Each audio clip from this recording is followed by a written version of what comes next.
আসসালামু আলাইকুম, কেমন আছেন সবাই? আলহামদুলিল্লাহ, আশা করি ভালো আছেন। আলহামদুলিল্লাহ, আমিও ভালো আছি। আবার একটা নতুন ব্লগ নিয়ে আসলাম। আজকে একটু বিকেলের আকাশটা খুব সুন্দর, বিকেলবেলাটা আসলেই খুব সুন্দর, মেঘলা মেঘলা। তাই চিন্তা করলাম আমি আর আমার ছেলে একটু হাঁটাহাঁটি করি। নর্মালি স্কুল বন্ধ না দিলে আর কি হাঁটাহাঁটি করা হয় না, কারণ স্কুলেই ওরা সারাদিন থাকে প্রায়।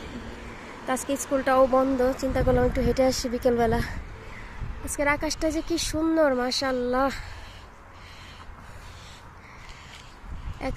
মানে পুরা অ্যাশ হয়ে গেছে আকাশটা, মেঘ লেগে আসছে। এখনো বৃষ্টি হয়নি, আবার কিছু কিছু জায়গায় সাদা আছে। রাস্তায় দুই একজন মানুষ দেখা যাচ্ছে, আরও কিছুক্ষণ পরে আরও মানুষ বেড়ে যাবে। সবাই মোটামুটি বিকেল হলে হাঁটাহাঁটি করার জন্য বের হয়। মাশাআল্লাহ, কি সুন্দর লাগতেছে। চিন্তা করলাম একটু হেঁটে আসি। আজকের বাতাসটাও খুব সুন্দর। ওই যে আমার ছেলে দুষ্টুমি করতেছে। বৃষ্টির আসার খবর নেই, অথচ আমার ছেলে ছাতা নিয়ে বের হয়েছে। যদি বৃষ্টি আসে, বললাম আম্মু ছাতা নিয়ে যাব, যদি বৃষ্টি আসে ভিজে যাব। তার থেকে তার ছাতাটা অনেক বেশি বড়। সে আগের থেকে প্রিপারেশন নিয়ে বের হয়েছে। যে আশেপাশের বাড়িগুলো, এটা আমার বাসাতে অন্য রাস্তা। এটা আর কি আমার বাসা থেকে দুইটা রাস্তা আছে, একটা ডানে একটা বামে। এটা হচ্ছে ডানের রাস্তাটা, দুই রাস্তা দিয়েই আর কি যাওয়া যায় ওদের স্কুলে। ওই রাস্তাটাই আরেকটা রাস্তা আছে, ওটা দিয়ে আমার বেশি যাওয়া হয়। এই রাস্তাটা দিয়ে খুব কম ব্যবহার করা এই রাস্তাটা। কি সুন্দর লাগতেছে আশেপাশে আকাশগুলো, মাশাআল্লাহ। এই যে গাছে গাছে ফুলের সমারোহ, কি সুন্দর ফুল ফুটেছে। এইখানকার রাস্তাগুলোতে বের হলেই অন্যরকম একটা শান্তি লাগে। মানে এত সবুজ, এত গাছপালা, মাশাআল্লাহ, মানে মনটা ভরে যায়। কিন্তু আজকের মেঘলা আকাশটা আরো বেশি সুন্দর লাগতেছে। কোনো জায়গাতে কালো কোনো মেঘ, কালো ঘন মেঘের ছায়া, কোনো জায়গাতে কিছু কিছু অংশে সাদা, ফাঁকে ফাঁকে একটু একটু ব্লু, মানে অন্যরকম সুন্দর, মাশাআল্লাহ। হাঁটতেও খুব ভালো লাগতেছে, বাতাসগুলো এত ঠান্ডা। গতকালকে খুব গরম ছিল, আজকে আবার দেখলাম মাশাআল্লাহ ঠান্ডা পড়ে গেছে। সারাদিনই মেঘলা, কিন্তু বিকেল টাইমটায় মেঘটা বেশি হয়ে গেছে, মানে মেঘের কালো ভাবটা বেশি বেড়ে গেছে।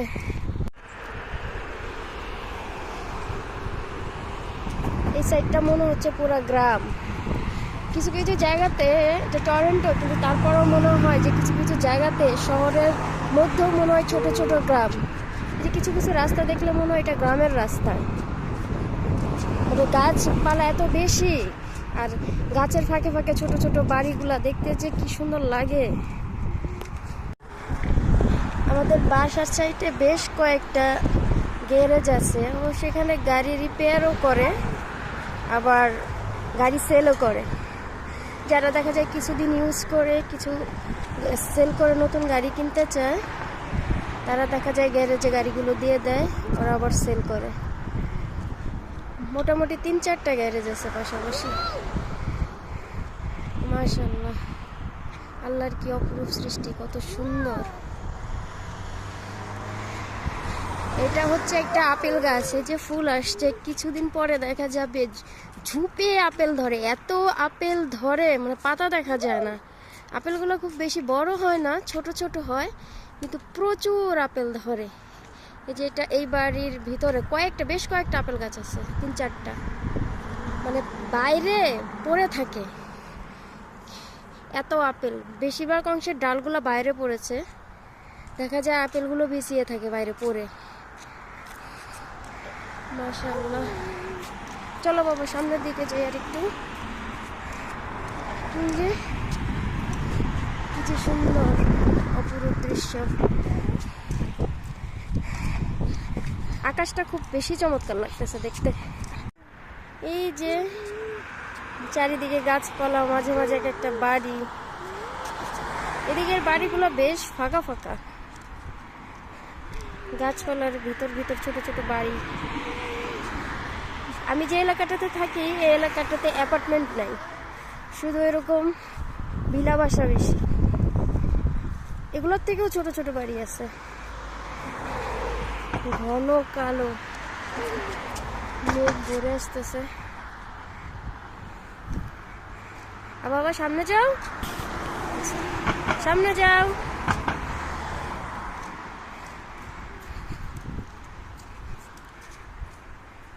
সবুজের মধ্যে মেরুন, লাল, তারপর হচ্ছে অরেঞ্জ, ইয়েলো ফুল পাত, মানে কিছু গাছ আছে এরকম, মানে লাল সাদা, লাল কালারের পাতা, মেরুন কালারের পাতা, তারপর হচ্ছে আপনার কমলা কালারের পাতা, হলুদ কালারের পাতা, সবুজের মাঝে এগুলো খুবই সুন্দর লাগে দেখতে।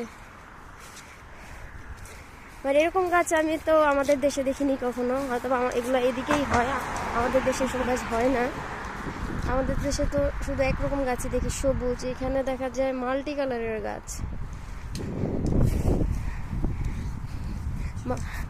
এই যে দূরে দেখা যায় একটা বাচ্চা সাইকেল নিয়ে বিকেলবেলা বাসার সামনে খেলতেছে। আমার ছেলেকেও বলি সাইকেল চালাতে, আমার ছেলে কেন যেন সাইকেলটা চালাতে চায় না, তার ভালো লাগে না, তার হাঁটতে ভালো লাগে। দেখো দেখো মায়ান, দেখো কি সুন্দর আকাশ, মাশাআল্লাহ। ওই দেখো ব্লু কালার, ওই যে সামনে, মাশাআল্লাহ কি সুন্দর লাগতেছে।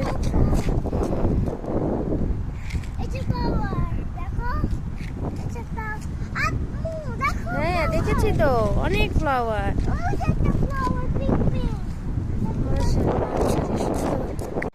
আমরা হাঁটতে হাঁটতে দেশটা অনেক দূরে চলে এসেছি আমার বাসা থেকে।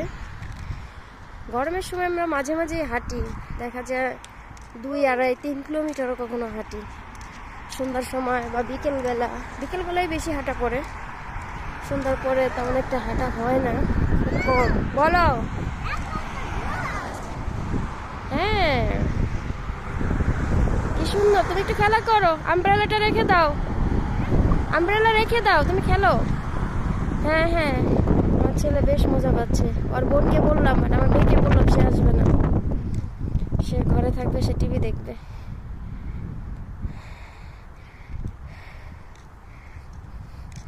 খুবই সুন্দর লাগতেছে।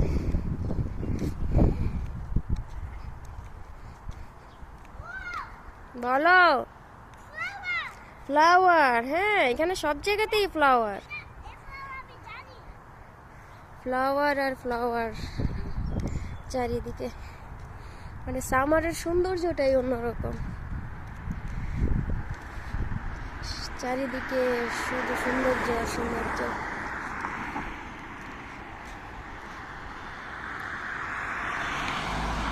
একেবারে নিস্তব্ধ, মাঝে মাঝে 2-1টা পাখির কিচিরমিচির আওয়াজ পাওয়া যায়, আর গাড়ির আওয়াজ, মানুষের কোনো আওয়াজ নেই। এই যে এখন আবার আমি আমার বাসার দিকে রওনা দিচ্ছি। আমার মনে হচ্ছে বৃষ্টি খুব দ্রুত চলে আসবে, ভিজে যাব। এত বাতাস, ছাতাতেও কাজ হবে না, বাতাসের সঙ্গে ভিজে যাবে বৃষ্টি পানি দিয়ে। চিন্তা করলাম চলে যায়, আর বেশি হাঁটবো না, আকাশ খুব বেশি ঘন কালো হয়ে আসছে। বলো বাবা। হ্যাঁ আমরা এখন চলে যাবো বাসার দিকে, তুমি যাও। সে একটা ছোট্ট লাঠি নিছে, সে রাস্তায় বের হইলেই লাঠি পেলে লাঠিতে মাটি খুঁজাবে, ঘাসের মধ্যে বাড়ি দিবে, গাছে বাড়ি দিবে। বাবা এইদিকে নামে না, চলো আমরা সামনের দিকে যাব, বাসায় চলে যাব, বৃষ্টি চলে আসবে, ভিজে যাব। তো বাসার দিকে আগাচ্ছি আস্তে আস্তে। আমার ছেলে মনের আনন্দে হাঁটতেছে, আমার থেকে কত দূরে চলে গেছে, ও খেয়ালও করে নাই যে কত দূরে চলে গেছে। রাস্তাটা আসলে পরিচিত তো, সেই জন্য মনের আনন্দে হাঁটতেছে। বাসার দিকে আগাচ্ছি আস্তে আস্তে। আকাশটা দেখলেই শান্তি লাগে। এই তো আমি আমার বাসার সামনে চলে এসেছি, একটু বাইরে হেঁটে উঠে আর একটু বাসার সামনেই, একটু পরে বাসায় চলে যাব। আসলে ঘরের ভিতর যেতে মন চাচ্ছে না, বাইরের পরিবেশটা এত সুন্দর। আর আমার বৃষ্টি খুব পছন্দ, মানে বৃষ্টি, মেঘলা আকাশ, মেঘলা দিন খুব ভালো লাগে, মনে অন্যরকম একটা শান্তি লাগে, কেন যেন জানি না। আমার বাসাটায় অবশ্য বাড়িয়ালি থাকে না, আমার বাড়িয়ালিটা বাংলাদেশি, তার আবার অন্য এক জায়গায় বাড়ি আছে, সে অন্য জায়গাতে থাকে, মাঝে মাঝে আসে। বাঙালির মধ্যে শুধু আমিই থাকি, আর অন্য অন্য দেশের মানুষ থাকে, যেরকম চাইনিজ থাকে, কোরিয়ার থাকে একটা, সৌদি আরবিয়ার থাকে একটা। এই তো আমরা মিলেমিশে থাকি আর কি। মাঝে মাঝে ওদের সাথেও কথা হয় প্রয়োজনে, খুব বেশি একটা কথা বলা হয় না, প্রয়োজনের ক্ষেত্রে কথা বলে, আমরাও বলি। পুরাই নিস্তব্ধ, কি যে সুন্দর বাতাস। হ্যাঁ তুফান আসবে আর একটু পরে। হ্যাঁ তুফান মুভি হচ্ছে, যেদিন তুফান মুভি হচ্ছে দেখে তুফানও আসবে, এটা কোনো কথা? আমার ছেলে বলে তুফান মুভি আছে এই জন্য তুফানও হবে। তো সবাই ভালো থাকবেন, সুস্থ থাকবেন, আশা করি নেক্সট ব্লগে আবার দেখা হবে ইনশাল্লাহ। সবাই সুস্থ থাকবেন, আল্লাহ হাফেজ, আসসালামু আলাইকুম।